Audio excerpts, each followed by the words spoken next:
आज की हमारी स्टोरी है एक बहू ऐसी भी। माँ जी, ये 5,000 रुपये आप अपने पास रखिए। यह बोलते हुए बहू ने सास को 5,000 रुपये दिए और बहू अपने ऑफिस के लिए निकल गई। सास का एकदम से गला भर आया। भरे गले से बोली, बेटी मुझे इतने पैसे का क्या काम है। माँ जी, 1 महीना हुआ है हमें इस नए घर में आए। मैं रोज़ देख रही हूँ आपको कितनी चीज़ों के लिए पैसे लगते हैं। आप सब्जी लेती हो, फल लेती हो, काम वाली भी कभी आपको पैसे मांगती है। आप रोज़ सामने वाले गार्डन में घूमने जाती हो। आपका कुछ खाने का मन हुआ या कुछ खरीदने का मन हुआ तो आप ये 5,000 रुपये अपने पास रखिए। सास चेहरे पर मुस्कुराहट लाते हुए बोली, पेंशन के पैसे रहते हैं मेरे पास। इस पर बहू बोली, माँ जी, आप गार्डन में जाती हैं, वहाँ आप फ्रेंड्स बनाएं, कभी मन हुआ तो पिक्चर देखने जाएं, पार्टी दो, पार्टी करो, अपनी ज़िंदगी खुलकर जियो। माँ जी, इन्होंने मुझे बताया कि आपने बहुत मुश्किलें उठाते हुए इस घर को संभाला है। बड़े भैया अपने घर में खुश हैं, दीदी अपने ससुराल में खुश हैं, हम भी खुश हैं।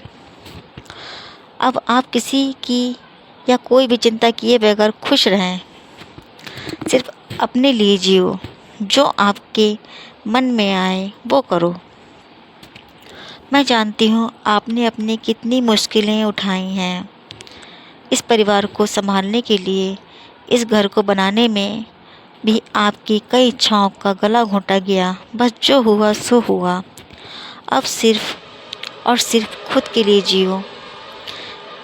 बेटी, इतनी छोटी सी उम्र में इतनी बड़ी बड़ी बातें कहाँ से सीखी तुमने। माँ जी, जब मैं 12 साल की थी तब एक दिन मेरी दादी बुआ के यहाँ जा रही थी। मेरी माँ ने दादी को 500 रुपये उनके हाथ पर रखे और बोली, वहाँ बच्चों को बाहर ले जाना, दानी की तरफ से कुछ खाने पीने पे खर्च करना, खिलौने लेकर देना।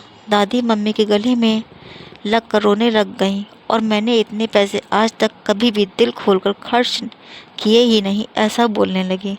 तब से मम्मी और दादी का व्यवहार आपस में अच्छी सहेलियों जैसा था। माँ जी, मुझे ये भी पता लगा है कि इस परिवार को संभालने के लिए आपको अपनी जॉब भी छोड़नी पड़ी। कितना बुरा लगा होगा आपको, कितनी इच्छाओं महत्वाकांक्षाओं का दम घोटना पड़ा होगा। इसके बाद हर छोटी बड़ी बात के लिए आपको पति के सामने हाथ फैलाना पड़ा होगा।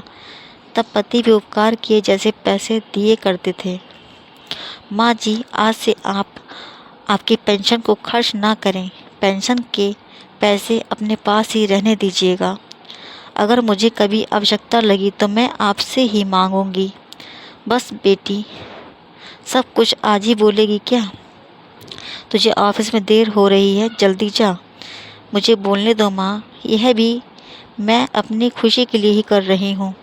मेरी माँ हमेशा कहती है कि 16-18 घंटे में घर में काम करने वाली महिला को कोई समझता ही नहीं है। लेकिन तुम अपने सास की मेहनत को ध्यान में रखना। प्यार बोओगे तो प्यार ही उगेगा।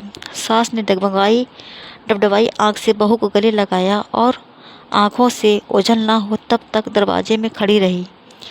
बहू के आने पर मैं इस घर की 4 दीवारी में बंद के रह जाऊंगी, ऐसा सोचा था। पर बेटी, तूने तो दरवाज़ा खोलकर मुझे बाहर का आसमान दिखा दिया।